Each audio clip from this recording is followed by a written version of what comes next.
सहेली।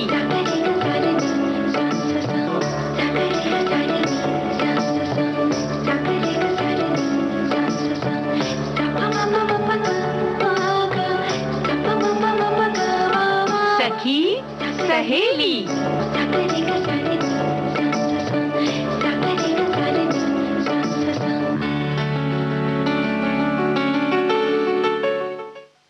कार्यक्रम सखी सहेली सुनने वाली सभी सखियों, सहेलियों और श्रोताओं को नेहा शर्मा और आकांक्षा सिंह का नमस्कार। तो आकांक्षा, देखिए बारिश आ गई है। बारिश में बहुत सी गर्मा गर्म चीजें खाई जाती हैं, जिसके बारे में हमने थोड़े दिनों पहले बताया भी था और बताते भी रहते हैं। हाँ भाई नेहा, जब बाहर बारिश की बौछार पड़ रही होती है तो उसी समय लगभग हर घर के रसोई घर में से सौंधी सौंधी खुशबू उठ रही होती है।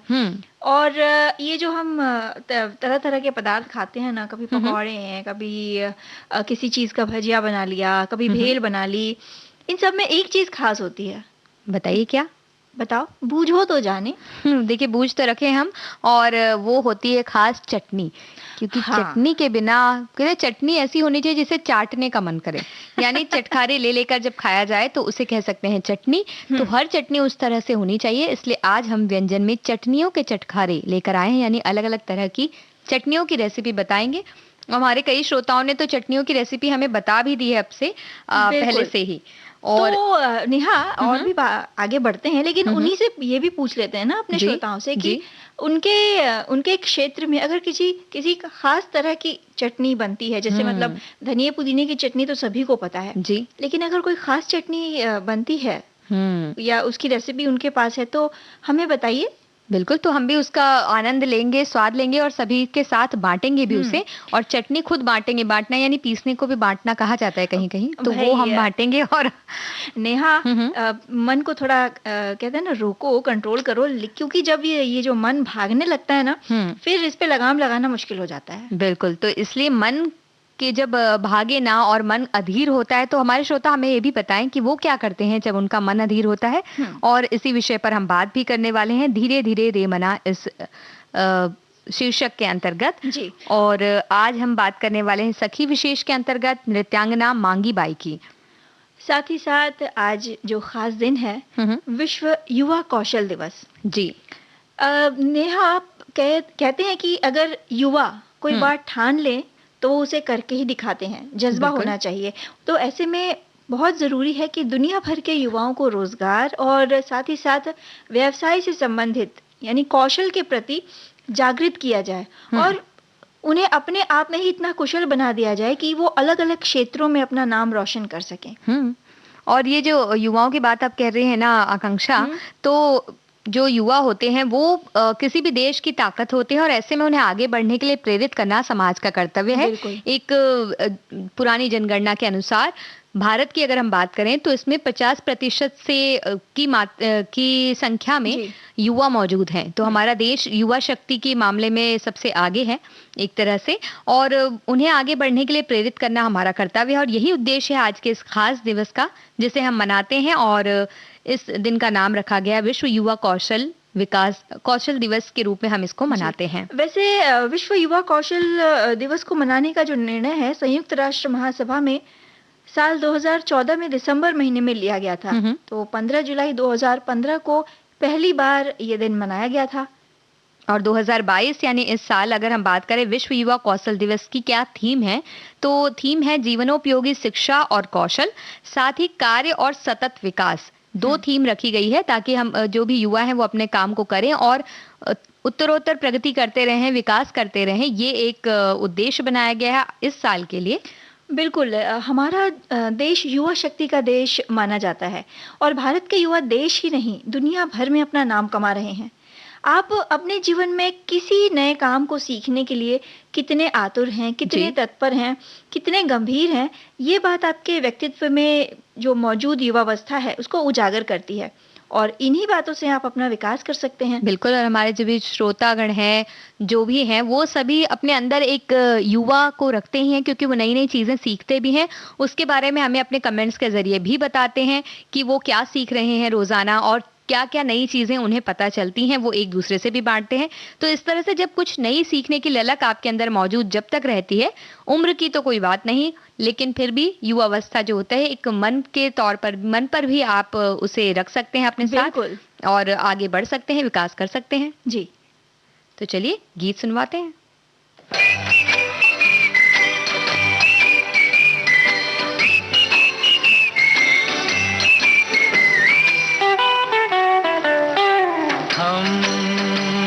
चले तो ये जहान झूमे, आरज़ू हमारी आसमां को चूमे।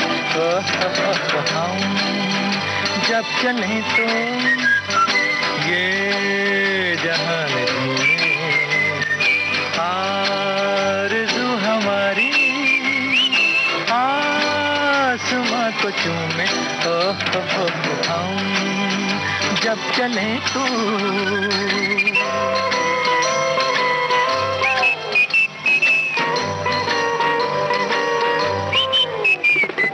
हम नए जहान के पासबां, हम नई बहार के राज़दां, हम हंसे तो हंस पड़े हर कली, हम चले तो चल पड़े जिंदगी।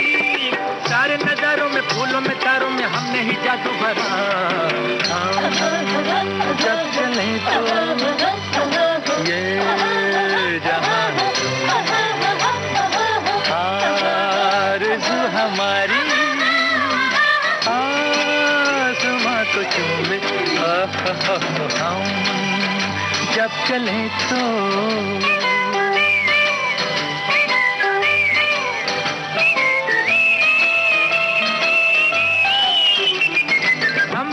फिजाओं में रंग बू, हम हैं इस जमीन की आबरू, नदियों की रागनी हमसे है, हर तरफ ये ताजगी हमसे है।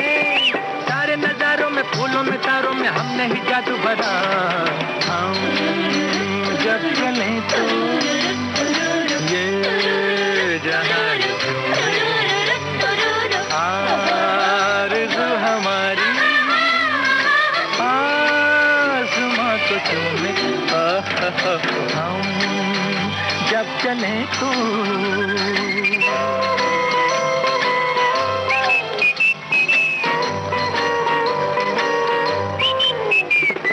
दूर हो गई सभी मुश्किलें, जिसके पास आ गई मंजिलें, देख के शबाब के हौसले खुद ब खुद सिमट गए फासले।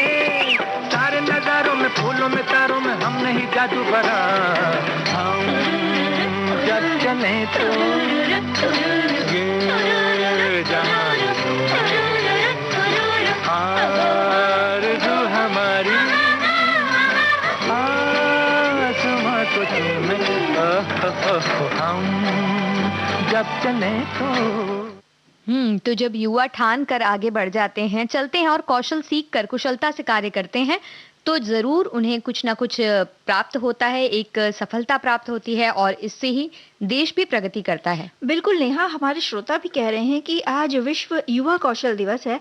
भारत जैसे देश में हमेशा से कुशलता, दक्षता को महत्व दिया गया है, क्योंकि भारत एक पुरातन देश है।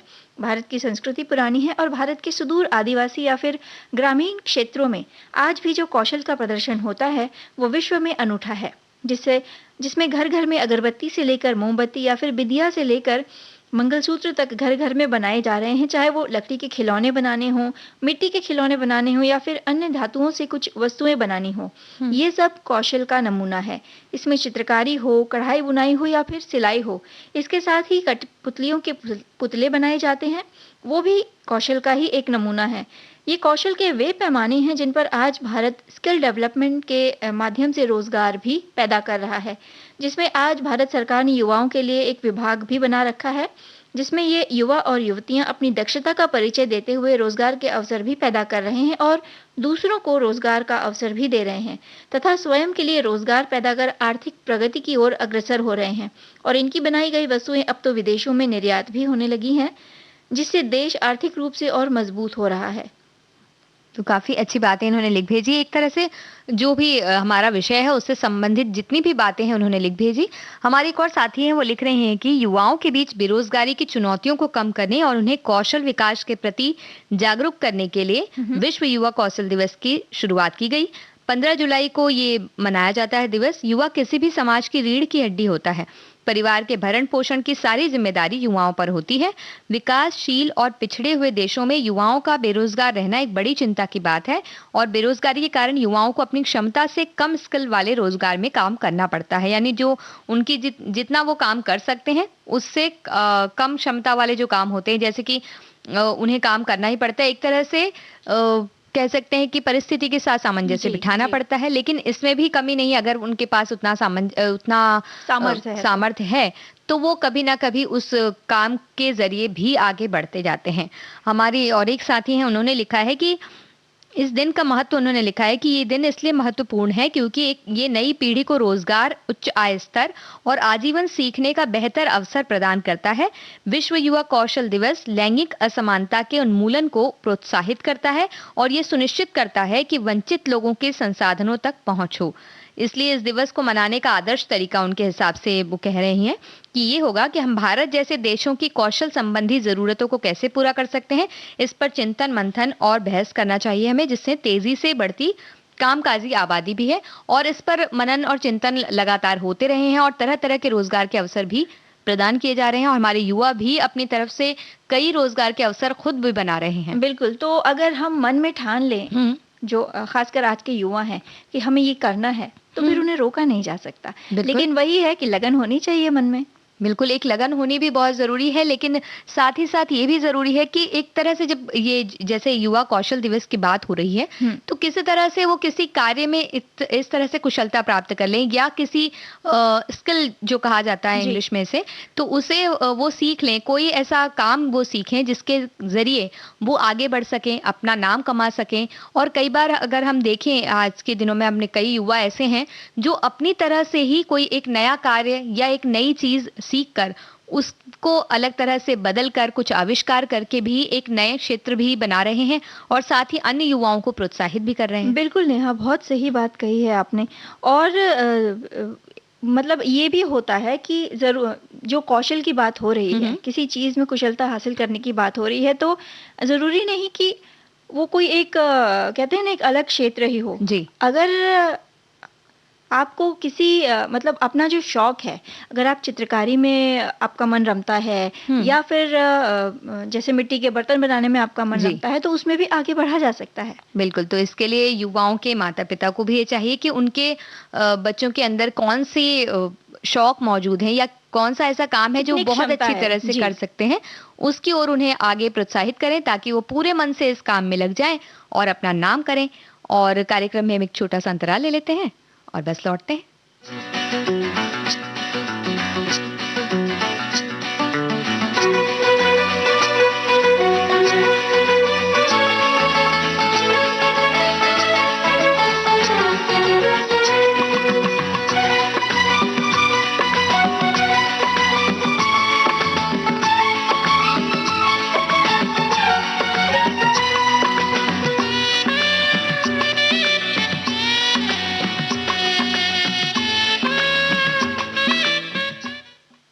अंतराल के बाद आप सभी का एक बार फिर से स्वागत है। आप सुन रहे हैं कार्यक्रम सखी सहेली। और आकांक्षा, इतनी सारी बातें हो गई तो कुशलता से एक गीत सुनवा देते हैं।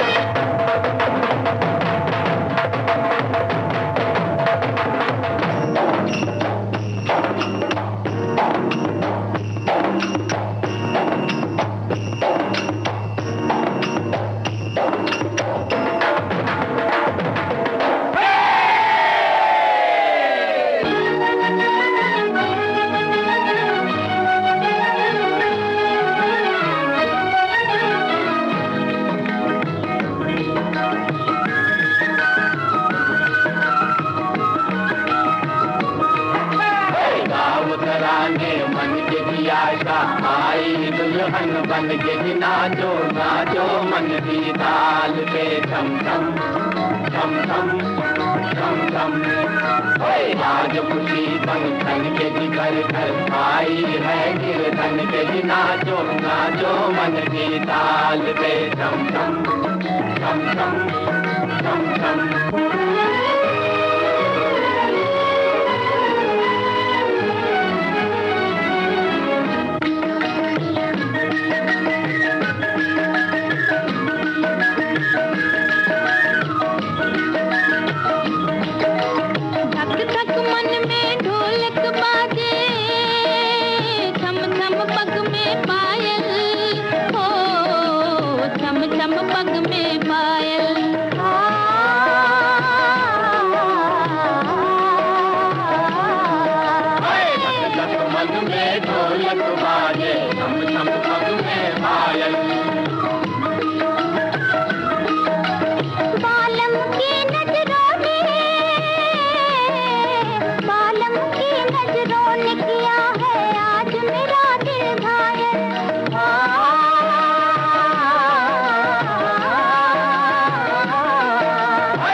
आकांक्षा, ऐसा कोई गीत बजता है तो ऐसा लगता है मन भी झूमने लगता है, ऐसा लगता है कि नाचने का मन करने लगता है। और नेहा, झूमते झूमते कहाँ पहुंच जाते हैं हम? झूमते झूमते आज तो हम राजस्थान की ओर चले जाते हैं, क्योंकि वहीं की है नृत्यांगना मांगी बाई और उनसे संबंधित बातें हम करने वाले हैं। और उन्होंने 13 ताली नृत्य में एक अपना नाम कायम किया, एक अलग जगह बनाई अपनी। और वैसे नेहा, जब भी कोई कलाकार अपनी कला के साथ मतलब एक हो जाता है, यूं जुड़ जाता है कि उसे अपनी आंखों से अलग करना मतलब मुश्किल है जी। मतलब जब उस कला का नाम आएगा तब उस कलाकार को याद किया जाएगा जी। तो एक इतिहास सा रचा जाता है।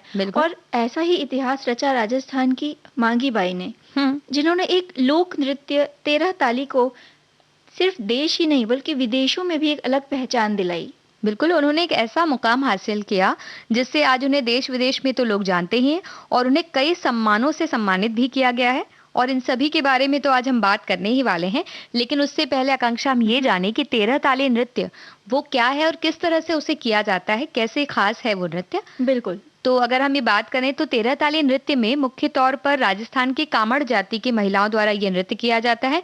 और इस नृत्य की विशेषता है कि इसमें नृत्य करने वाली महिलाओं के हाथ और पाँव में 13 मंजीरे बंधे होते हैं, जिन्हें नृत्य के दौरान वो बजाती हैं। दाएं पैर में एड़ी से लेकर घुटने तक मंजीरे बांधे जाते हैं और दोनों कोहनियों में एक एक मंजीरा वो बांधती हैं। साथ ही दोनों हाथों की उंगलियों में भी एक एक मंजीरा पकड़ा जाता है और इसी से वो बाकी मंजीरों को बजाती हैं पूरे नृत्य के दौरान। बिल्कुल। और अब ये नृत्य है तो इन मंजीरों को बजाने के लिए नर्तकियां अलग-अलग तरह से अपने शरीर को लय में घुमाती हुई हाथ में पकड़े मंजीरों से हाथ और पाँव में बंधे जो मंजीरे हैं उनको बजाती हैं।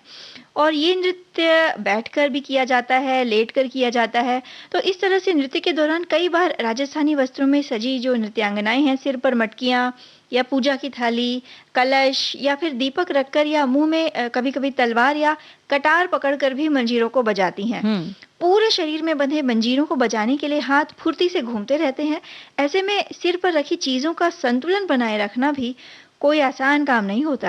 और इस नृत्य की बात करें आकांक्षा तो इसमें बैठकर 13 ताली बजाते हैं, लेटकर 13 ताली बजाते हैं, चक्कर लगाते हुए 13 ताली बजाने जैसे कई करतब होते हैं जो महिलाएं दिखाती हैं। और इस दौरान उनके आसपास पुरुष बैठे होते हैं जो विभिन्न वाद्यों जैसे कि तानपुरा, ढोलक, मंजीरा ये सब बजाते हैं और साथ ही लोक देवता बाबा रामदेव जी की लीला और उनके भजन गाते रहते हैं। और उन्हीं के ताल के साथ ताल मिलाकर महिलाएं मंजीरे बजाती जाती हैं।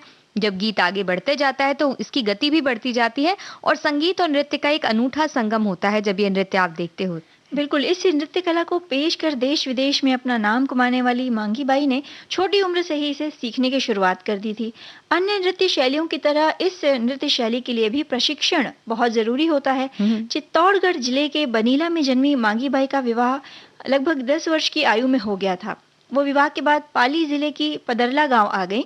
13 ताली नृत्य ससुराल में पुश्तैनी काम था तो वहीं अपने जेठ गोरमदास से मांगीबाई ने ये नृत्य सीखा। बिल्कुल। और देखते ही देखते वो पारंगत हो गए इसमें और आसपास कार्यक्रमों में वो जाने लगी और उनकी प्रसिद्धि भी बढ़ने लगी। साल 1954 में एक खास दिन आया जब चित्तौड़गढ़ में एक कार्यक्रम के दौरान तत्कालीन प्रधानमंत्री पंडित जवाहरलाल नेहरू और हजारों दर्शकों के बीच जब मांगी बाई ने नृत्य प्रस्तुत किया तो सभी उनकी तारीफ किए बिना नहीं रह सके और इसके बाद उनकी सफलता बढ़ती गई।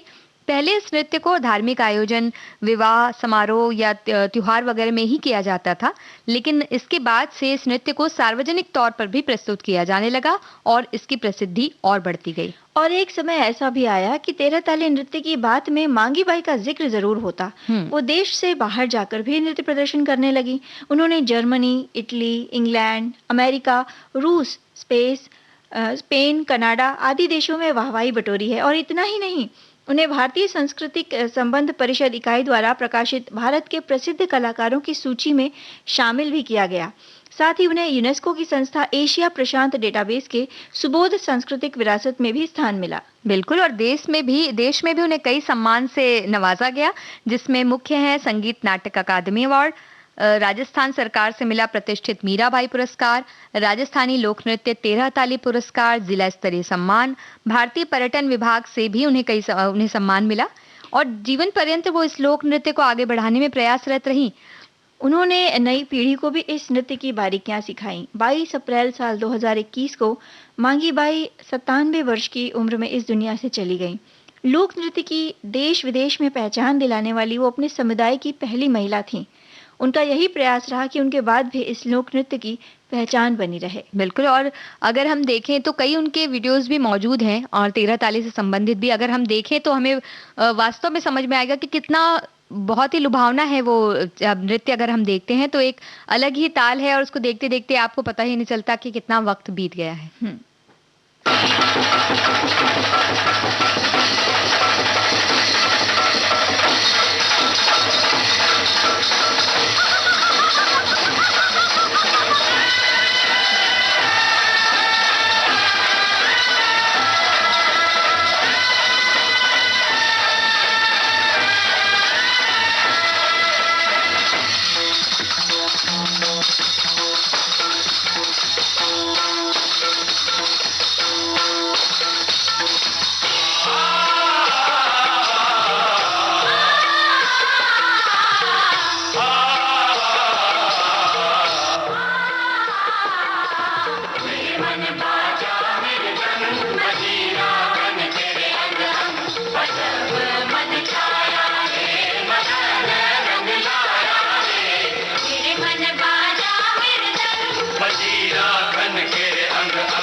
चुनरिया है, कच्ची उमरिया है, ओछी चुनरिया है, मैं कैसे तुझो बन छिपाऊरी। गोरी ओ गोरी हम तो पकड़ेंगे चोरी, दे दे सीधे से तूने जो छिपाया री।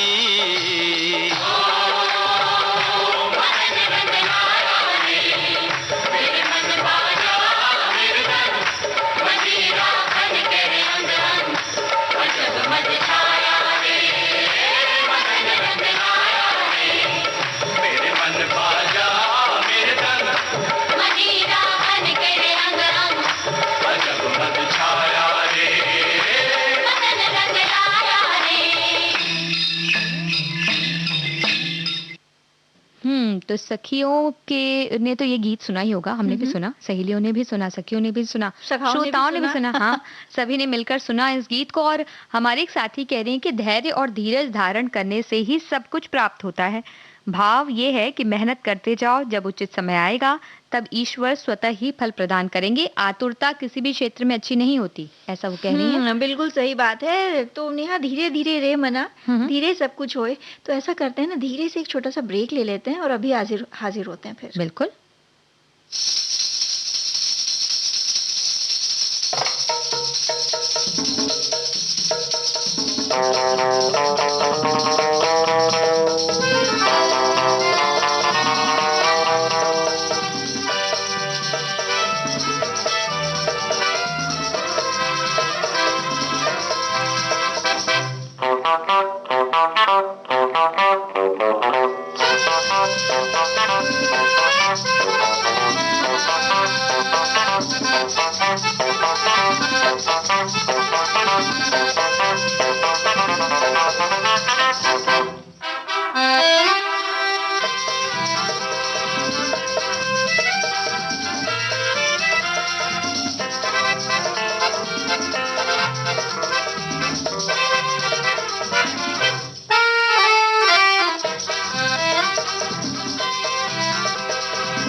अंतराल के बाद आप सभी का एक बार फिर से स्वागत है। आप सुन रहे हैं विविध भारती पर कार्यक्रम सखी सहेली।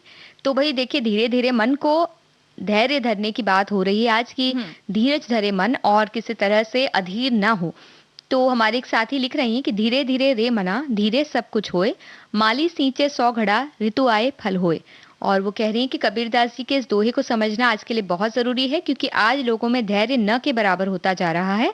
अगर हम जीवन में कुछ महान हासिल करना चाहते हैं और जीवन में बड़े सपने देखते हैं, तो लक्ष्य हासिल करने के लिए कड़ी मेहनत, धैर्य और समर्पण ही हमारा सबसे महत्वपूर्ण गुण है। बिल्कुल नेहा, कहा भी गया है ना कि मन के हारे हार है और मन के जीते जीत। यानी अगर आप ये सोच लेते हैं कि आप किसी खास परिस्थिति में जीत नहीं पाएंगे, तो बस आपकी हार निश्चित हो जाती है, क्योंकि आप कोशिश करने से पहले ही हार मान चुके होते हैं जी। और वही अगर आप अंत तक कोशिश करने के लिए डटे रहते हैं, जुटे रहते हैं, तो जीत या हार, नतीजा कुछ भी हो, लेकिन एक कह सकते हैं कि किसी न किसी रूप में आप विजेता जरूर बनते हैं। बिल्कुल, क्योंकि कुछ ना कुछ आप सीखते हैं और फिर आगे बढ़ने की आपके अंदर एक चाह उत्पन्न होती है और हमारा मन किसी भी परिस्थिति को बदलने में सक्षम है। तभी तो कई बार ऐसा होता है कि बहुत मुश्किल दिखने वाला काम कोई आसान कर दिखाता है हमारे लिए, और हम बहुत आसान लगने वाले किसी काम को करने के लिए सोचते हैं कि ये तो बहुत मुश्किल है, और हम उठते ही नहीं, कोशिश करते ही नहीं, तो वो काम होता ही नहीं, मुश्किल ही बना रहता है, क्योंकि उसके लिए हमने कुछ प्रयास ही नहीं किया।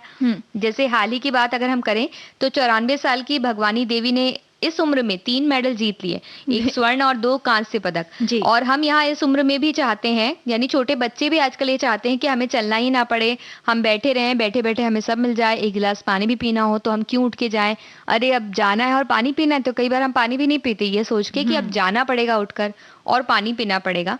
तो इसलिए आपका मन काम करने के लिए तो कभी करेगा ही नहीं, वो चाहेगा ही नहीं कि आप उठें, अपने शरीर को तकलीफ दें और हाथ पैर चलाएं और आगे बढ़ें। लेकिन मन को प्रेरित करने के लिए हमको खुद भी उसी के अनुसार मन को चलाना होगा, खुद को चलाना होगा, तभी हम आगे बढ़ सकते हैं। और नेहा, ये जो मन होता है ना, इसे संयमित करना थोड़ा कठिन होता है, लेकिन होता बेहद जरूरी है। अब होता क्या है कि कभी-कभी जैसे तुम कह रही हो कि कभी-कभी मन करता है कि कुछ भी ना करें, और कभी-कभी मन ऐसा भी होता है, इतना चंचल हो जाता है कि सोचता है कि एक ही समय में हम सब कर लें। हाँ, ये भी बड़ी मुश्किल बात है। जो चंचल मन है उसको संयमित किस तरह से किया जाए? अब कई तरीके हो सकते हैं कि रोज सुबह या पूरे दिन में जैसे हम खुद के लिए थोड़ा सा समय निकाल लें, और इस दौरान केवल अपने आप मतलब अपने विचारों को देखें, अपने विचारों को समझें कि हम करना क्या चाहते हैं। क्या आपका मन उस समय भी अधीर है? इसे जानें। और आप क्या सोच रहे हैं, ये जल्द से जल्द मतलब ये जो समय अभी चल रहा है ये खत्म हो जाए और आप किसी काम में लग जाएं। तो अगर सतत इस तरह के विचार आपके मन में आ रहे हैं, तो ज़रूरत है आपको कुछ देर शांत बैठने की और अपने आप से बातें करने की। बिल्कुल, क्योंकि अगर हम शांत बैठ रहे हैं और उस वक़्त भी हमारा मन अधीर है बहुत ज़्यादा और हमें लग रहा है कि ठीक है, 5 मिनट हमें शांत बैठना है, तो ठीक है, 5 मिनट किसी तरह फटाफट बीते और हम वापस अपने काम में लग जाएँ। हाँ। तो वो 5 मिनट तो आपके किसी काम के नहीं रहे, क्योंकि वो उन 5 मिनटों में आपने आगे आने वाले काम के बारे में पूरा सोचा, लेकिन उन 5 मिनटों में अपने बारे में या अपने मन के अंदर क्या अधीरता क्यों चल रही है, इसके बारे में कुछ नहीं सोचा। और मन को अधीर करने में एक बड़ी भूमिका होती है शोर की। जो आस-पास शोर हो रहे हैं या कोई व्यक्ति हमें बहुत सारी चीज़ें हमारे दिमाग में अगर चल रही हैं, बहुत सारे काम हैं जिनके बारे में हम उन्हें क्रम नहीं बना सक रहे हैं और हम ये सोच रहे हैं कि हमें ये भी करना है, वो भी करना है, ये सारे काम करने हैं, ऐसा करना है, और उठते साथ ही हमारे मन में इतने सारे विचार हैं। तो उन सब की वजह से एक बाहर भले ही हम किसी के साथ ना हो, हम अकेले भी हों, लेकिन मन में जो इतना शोर चलता होता है, इतने विचार चल रहे हैं, इसकी वजह से भी कई बार हम अधीर हो जाते हैं। तो जो गैर ज़रूरी शोर हैं, यानी जिन चीज़ों को हम बाद में सोच सकते हैं या नहीं सोच के भी काम चल सकता है, उन्हें ना सोचें, तो भी हमारा मन शांत हो जाता है कई बार। बिल्कुल, और जिन कई सारे कामों को एक साथ करने की अभी तुम बात कर रही हो, तो एक साथ पूरा करने की कोशिश में ये जो मन है ना, ये एकाग्र नहीं हो पाता। बिल्कुल। और काम जो है वो सही से हो भी नहीं पाता। तो क्रम से काम को पूरा करें और प्रायोरिटी तय कर लें, मतलब कौन सा काम पहले होना चाहिए ये तय कर लें, और छोटे-छोटे लक्ष्य रखें। अपने मन पे इतना जोर भी ना दें कि हमें ये करना ही है और पाना ही है। छोटे-छोटे लक्ष्य रखें, और इन लक्ष्यों को पाने में अगर आपको लगता है कि आपको किसी की मदद की ज़रूरत है, तो हिचकिचाएं नहीं, ज़रूर मदद लें। और जितना काम किया जा सकता है उतना ही हाथ में लें, यानी अपनी क्षमता को देखते हुए, परखते हुए ही काम को हाथ में लें। और ज़रूरी नहीं नेहा कि हमने जितना काम अपने सर पे लिया है, अब भाई हमें खुद ही करना है। हाँ। तो ज़िम्मेदारियाँ जो होती हैं ना, उनको बाँटा भी जा सकता है और मिल-जुल कर काम भी किया जा सकता है। बिल्कुल, ख़ास तौर पर हमारी जो सखियाँ हैं, उन्हें ये सीखने की ज़रूरत बहुत है कि ऐसा ज़रूरी नहीं है कि सारा काम या सारी चीज़ें सुचारू रूप से चलाना सिर्फ़ आप अपनी ज़िम्मेदारी मान लें, ऐसा नहीं। एक परिवार के तौर पर हम सभी के छोटी-छोटी ज़िम्मेदारियाँ सबको दे सकते हैं, जो बड़ी ही आसानी से फिर पूरा काम हो जाएगा हमारा, और ये करना भी आसान है। कई बार ऐसा होता है कि जैसे हम कह रहे हैं ना कि काम पूरे नहीं हो पाते, या जो चीज़ें हमने सोची होती या जो हमने लक्ष्य रखा होता है, मान लीजिए पढ़ाई का ही रखा है, तो हमने ये सोचा कि 1 हफ्ते में हमें पूरा पढ़ लेना है। लेकिन हम रोज़ वो चीज़ सोचने की बजाय आज हमें इतना पाठ कर लेना है, कल हम उतना करेंगे, ये सोचेंगे तो शायद वो हो जाए। लेकिन अगर हम पूरी किताब लेकर बैठेंगे, 1 हफ्ते में पढ़ना है, 1 हफ्ते में पढ़ना है, तो वो हमें भारी लग सकता है।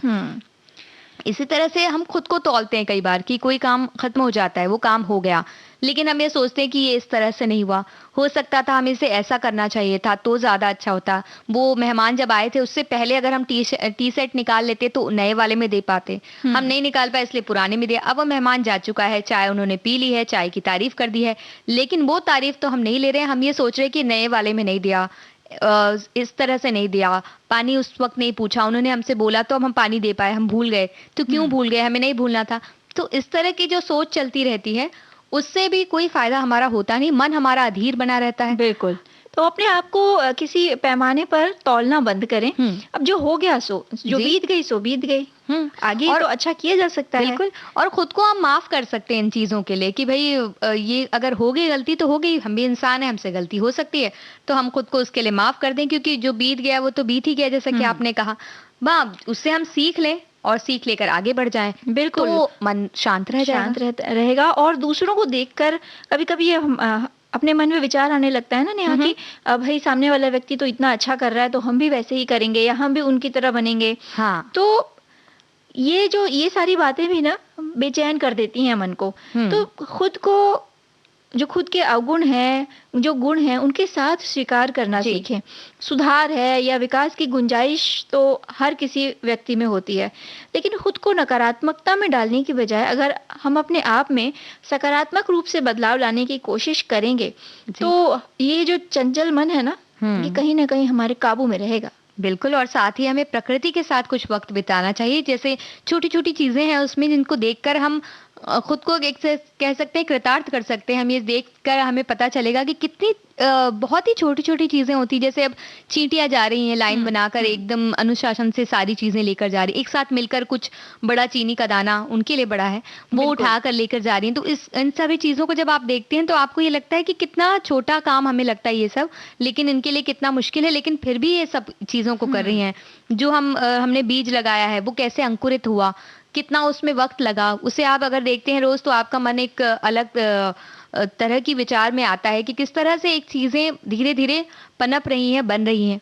उसी तरह से अगर आप किसी पक्षी को देखते हैं, कैसे तिनका तिनका लाकर वो एक घोंसला बनाता है, बिल्कुल, फिर किसी ने तोड़ दिया घोंसला तो वो फिर से बनाता है, कोशिश करता है। तो अपने आप को कहीं ना कहीं किसी न किसी रूप में प्रकृति से जोड़ना बेहद जरूरी है। और कभी कभी नेहा यूं भी होता है ना कि हम अपने आप को, अपने मन को खुद ही बांध कर रख देते हैं।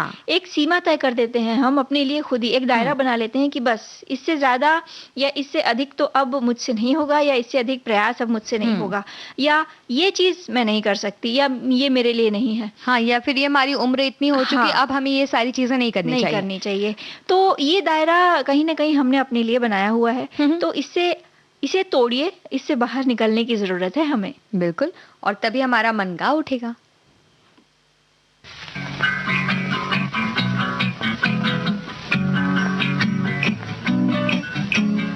गा मेरे मन गा, गा मेरे मन गा, तू गा मेरे मन गा, गा मेरे मन गा।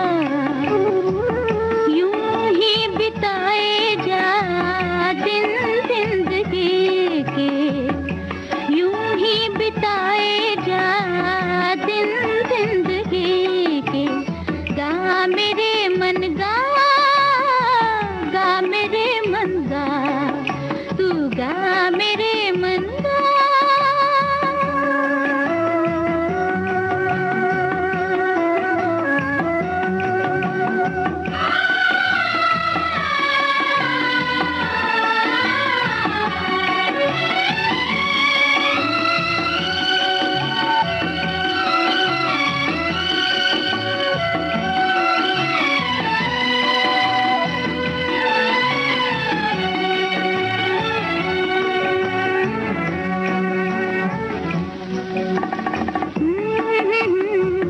तेरी टूटी हुई बीना कहे तुझको है जीना, जीवन को निभा,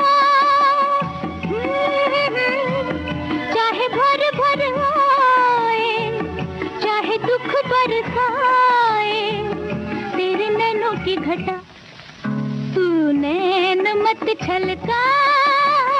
गा मेरे मन गा, यूं ही बिताए जा दिन जिंदगी के। गा मेरे मन गा।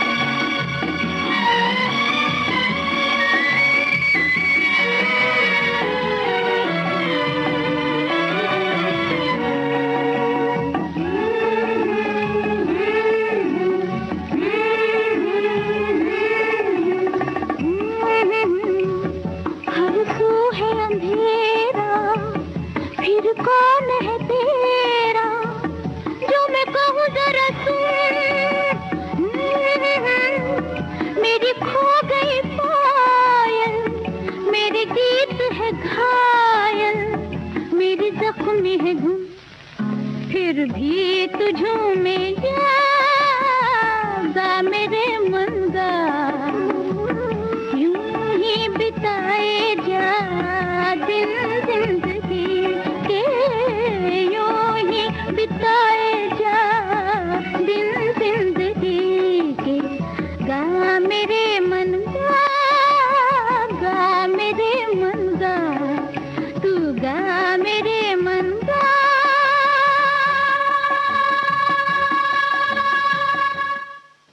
तो जब मन गाए तो मन गाए और चटनी खाए तो काफी अच्छा लगेगा। चटनी वैसे तो चाटने की चीज है, लेकिन फिर भी चटखारे ले लेके, हाँ चटखारे ले लेकर चटनी चाटनी चाहिए। और हमारे कई साथियों ने इतनी सारी चटनी की रेसिपी हमें भेज दी है कि ऐसा लग रहा है कि सबके पास काफी सारे चटनी के, तो कुछ कुछ हम बनाते हैं। लेकिन नेहा देखो ना, चटनियों के अगर हम प्रकार देखें, हम जब व्यंजन, कई तरह के व्यंजन जब हम बनाते हैं, हाँ। तो हम कभी ये नहीं सोचते कि इसके साथ जो पूरक होता है, जो चीज होती है, जैसे चटनी हो गई, पकौड़े के साथ चटनी, वड़े के साथ चटनी, पापड़ के साथ भी चटनी खाई जाती है, या पूरे भोजन के साथ भी चटनी अलग से खाई जाती है। तो चटनी तो कई तरह से, उसके कई प्रकार होते हैं और उसका उसके उपयोग का यानी सेवन का तरीका भी अलग अलग है। तो आम की चटनी बन सकती है, खट्टी चटनी हो गई, कैथ की चटनी जिसकी हम विधि अभी बताएंगे, अमरूद की चटनी होती है, इमली और खजूर की चटनी हो गई, टमाटर की हो गई, अमचूर की चटनी बनती है बड़ी मजेदार, प्याज और टमाटर की तीखी चटनी बनती है। और महाराष्ट्र में चटनी का ही एक प्रकार उसे कहा जा सकता है, इसे ठेचा कहते हैं। वो एक तरह से सूखी चटनी होती है जिसे मिर्च को पीस के, हरी मिर्च को पीस के नहीं, ठेच के उसे बनाया जाता है, यानी कूट कर बनाया जाता है। तो अगर समय रहा तो हम उसे भी बताएंगे। बिल्कुल। लेकिन कैथ की चटनी बताया। और हमारे साथियों ने लहसुन की चटनी के बारे में भी बहुत लिखा है। ऐसा लग रहा है कि लहसुन की चटनी के इतने शौकीन हैं, हाँ। और इतने लोग उसे पसंद करते हैं, तो उसके बारे में हम बताएंगे। कैथ की चटनी के बारे में बात करें तो कैथ एक तरह से बेल के तरह का फल होता है, और हमारे सभी साथी उसके बारे में जानते भी होंगे।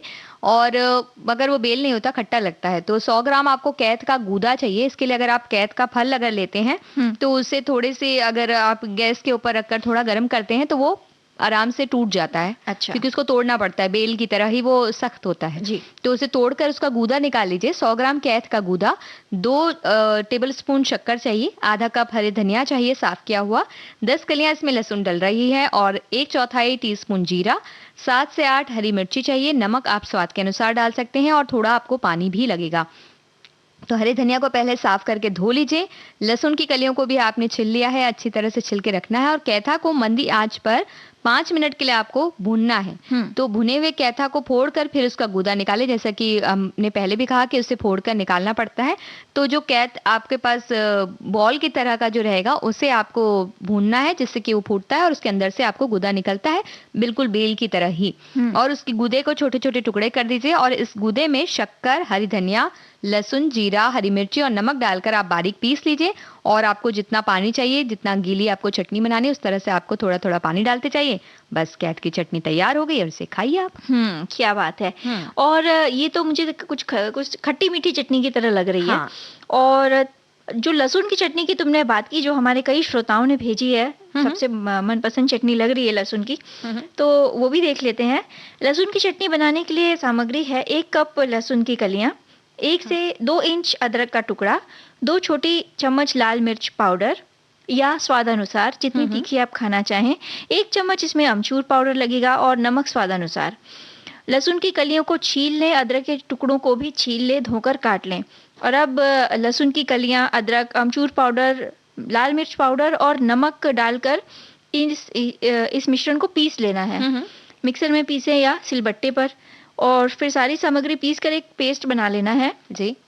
बस लहसुन की चटनी तैयार। पराठे के साथ खाइए, या स्नैक्स के साथ खाइए, या भजियों के साथ खाइए। लेकिन नेहा, ये जो लहसुन की चटनी है ना, इसे दूसरे तरीके से भी बनाया जा सकता है। इसी में अगर आप सिंगदाना यानी मूंगफली को भून कर मिला देंगे, तो वो थोड़ी सी सूखी चटनी भी हो जाएगी लहसुन की। तो कुछ उसी तरह की होती है जो महाराष्ट्र में बनती है, ठेचा आप कह रहे हैं।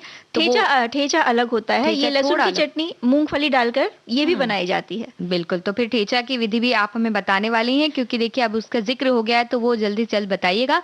लेकिन उससे पहले अमरूद की चटनी बना ली जाए, क्योंकि अमरूद की चटनी भी बड़ी ही अच्छी लगती है, और उसको खाने में बड़ी अच्छी लगती है। क्या बात है। तो अमरूद अगर बच जाए आपके खाने से, और आप उसे छोड़ सकें, और चाहते हैं कि चटनी बनाई जाए उसकी, तो अमरूद आपको 1 पाव अगर आप लेते हैं। अच्छा, अमरूद एकदम कच्चे भी नहीं होने चाहिए और एकदम पके भी नहीं होने चाहिए। तो एक बीज के तरह से, जैसे कि आपके चाकू से अच्छी तरह से कट जाए, बहुत जान ना लगानी पड़े उसको काटने में।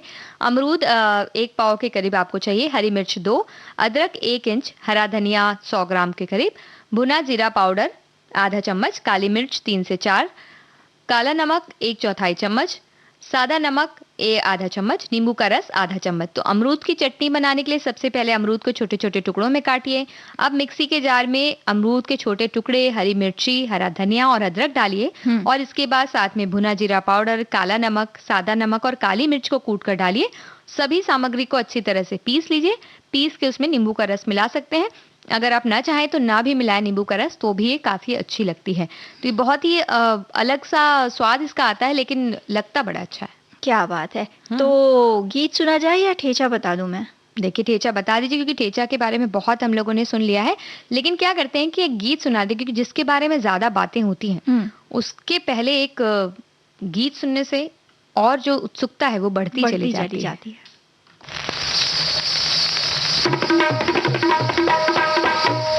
कारी कारी कारी अंधियारी थी रात, एक दिन की बात, जब सघन गगन से घन न न न न न गरज उठी सावन की घटा, घूंघट में छुपा कर चपल चपल बिजली की छटा। एक नार करके सिंगार, एक नार तीखी तलवार, या थी वो कटार करके सिंगार, चली उस पार जहाँ थे उसके किसन मुरार। छमक झुम झुम रमक झुम झुम छमक झुम झुम। कारी कारी कारी अंधियारी की रात, एक दिन की बात, जब सघन गगन से घन न न न न न गरज उठी।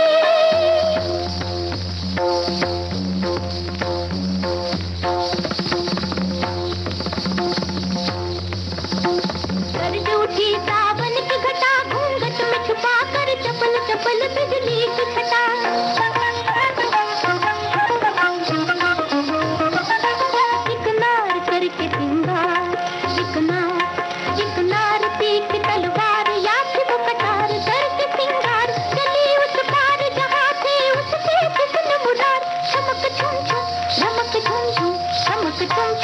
सानन सानन पवन चले, झनन झनन झांझर बोले, अमृत घोले दिल न डोले, कामिनिया चले हौले हौले, नयन झुके पग न रुके, बेला मिलन की न टले, अचरा ढले दीपक जले, पिया मिलन गोरी चले, छुम छुम छुम छमक छमक, रुम झुम झुम झमक झमक, छुम छुम छुम छमक छमक। सनन सनन पवन चले,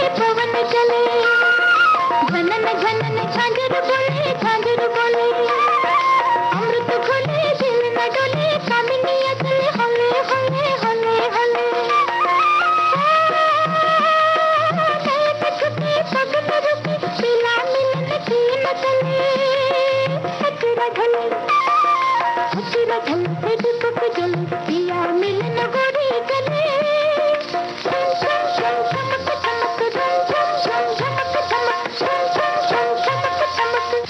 गिरे बरसात उठे घन घोर घटा करे शोर, पपिया पी है कहाँ मेरा पी है कहाँ, कहे गोरी के प्राणों का प्राण पपिया। सन में लगन लगी मन में अगन जगी, बंद किए दोना नैना उघारे, प्यार पुकारे तो प्रीत किनारे, चली है वो सांसों की डोर सहारे। झुम झक झक झुम झक झक, झुम झक झक झुम झक झक। जोर तेरे बरसात उठे घन घोर घटा करे शोर, पपिया पी है कहाँ मेरा पी है कहाँ, कहे गोरी के प्राणों का प्राण पपिया। तन में लगन लगी मन में लगन लगी, बंद किए दोना नैना उघारे, प्यार पुकारे तो प्रीत किनारे, चली है वो सांसों की डोर सहारी डोर सहारी। झका झक झक झका झक झका झक। नदिया पहाड़ कर पार गोरी नार, आई प्रीतम के द्वार अभिसार करने, पहियों में बांध अपने प्रीतम की साध, लगी प्राणों में अमृत सा प्यार भरने। नदिया पहाड़ कर पार गोरी नार, आई प्रीतम के द्वार अभिसार करने, पहियों में बांध अपने प्रीतम की साध, लगी प्राणों में अमृत सा प्यार भरने, प्यार भरने। नैनों से नयन अधरों से अधर, नैनों से नयन नजरों से अधर, हृदय से हृदय जुड़े आज जुगल, हृदय से हृदय जुड़े आज जुगल। ये जोड़ी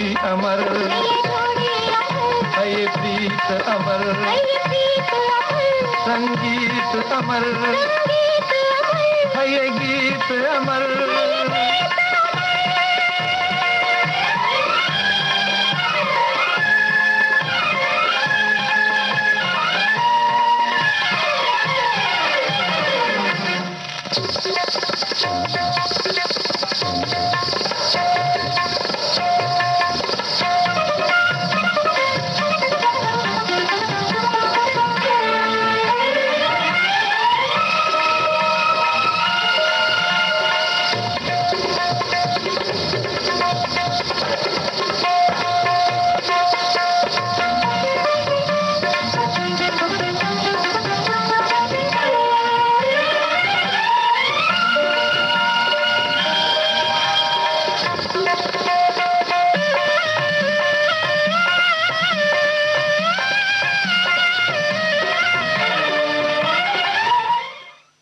तो आकांक्षा, गीत सुनकर हम सभी, मेरे सहित बाकी सभी श्रोता सखिया सब ये इंतजार कर रहे हैं कि आप ठेचा की रेसिपी हमें बताएं ताकि हम बनाएं और खाएं। तो नेहा, ठेचा बनाने के लिए हरी मिर्च 8 से 10 हरी मिर्च की कलियां, ठीक है, और 1/4 कप मूंगफली के दाने आपको लेने हैं। साथ में 8 से 10 लहसुन की कलियां, अगर कम डालना चाहे तो कम भी डाल सकते हैं, और नमक स्वाद अनुसार। और यहाँ पे आम नमक की जगह अगर आप काला नमक इस्तेमाल करेंगे तो जो स्वाद है और बढ़ जाएगा। और लगभग 3 छोटे चम्मच तेल, या जितनी जरूरत हो उतना, मतलब कम भी डाला जा सकता है, ठीक है। तो जो गैस पर पैन में सबसे पहले क्या करना है कि 2 चम्मच तेल डाल के उसमें चीरा हुआ जो लहसुन की कलियां हैं उन्हें चीर के यानी बारीक करके, और साथ में मूंगफली के दाने वो डाल के आपको भून लेने हैं। अब भूनना इतना ही है कि वो जले ना, मतलब हल्का हल्का उसको रोस्ट करना है जी। और उसके बाद उसमें हरी मिर्च जो है 8 से 10 कलियां हरी मिर्च की हैं, डंठल निकाल के उसे भी डाल दीजिए, ठीक है। तो उसे भी हल्का सा रोस्ट कर लेना है, जलाना नहीं है। अब जब ये तैयार हो जाए, एकदम न जलाना भी नहीं है, एकदम जब अच्छे से सीख जाए तेल में, तो उतारिए गैस से, थोड़ा ठंडा होने दीजिए। अब सिलबट्टे पर या फिर खनबत्ता जिसे हम कहते हैं, उसमें लेकर बट्टे से ये जो पूरा मिश्रण है इसे आपको कूटना है। और कूटते समय ही स्वाद के अनुसार आप इसमें काला नमक डालिए या नमक डालिए, और साथ ही साथ 1 चम्मच इसमें आपको तेल डालना है, या वो मूंगफली का तेल भी हो सकता है, सरसों का तेल भी हो सकता है, जो भी आप खाना पसंद करें।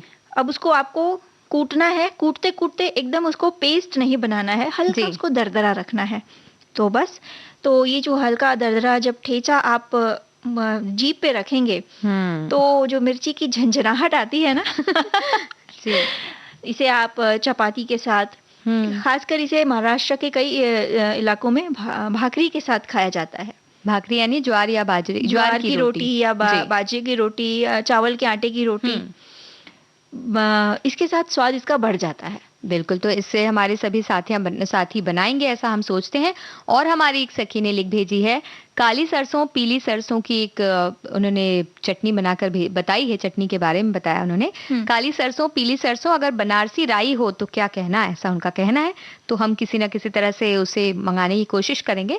और वो आगे कह रही है कि 2 बड़े चम्मच राई के दाने, 1 नींबू तीखा वाले, 1 नींबू तीखी वाली हरी मिर्च, नींबू, अच्छा, 1 तीखी वाली हरी मिर्ची चाहिए, और 5 लहसुन की कलियां, 5 डालिए। आपकी इच्छा है तो नहीं डालना हो तो आप इसे हटा भी सकते हैं, वो कह रहे हैं, यानी कम भी डाल सकते हैं आपके हिसाब से, अगर आपको लहसुन डालना है नहीं डालना है ये आपके ऊपर है।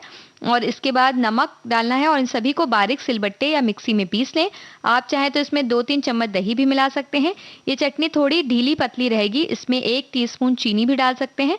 आपके स्वाद पर ये निर्भर है, यानी आपके स्वाद के अनुसार ये चटनी बनती है। तो सबसे शरीफ और अच्छी चटनी है ये कि आपके स्वाद के अनुसार आपके हिसाब से बनती है।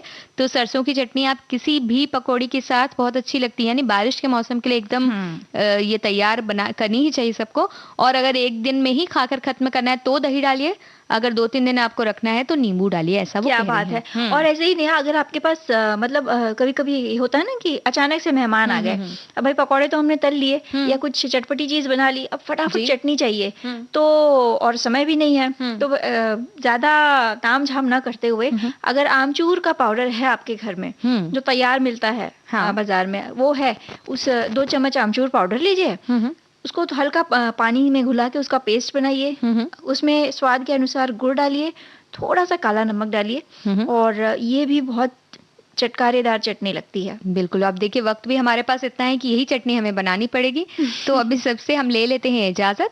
नेहा शर्मा और आकांक्षा सिंह का नमस्कार।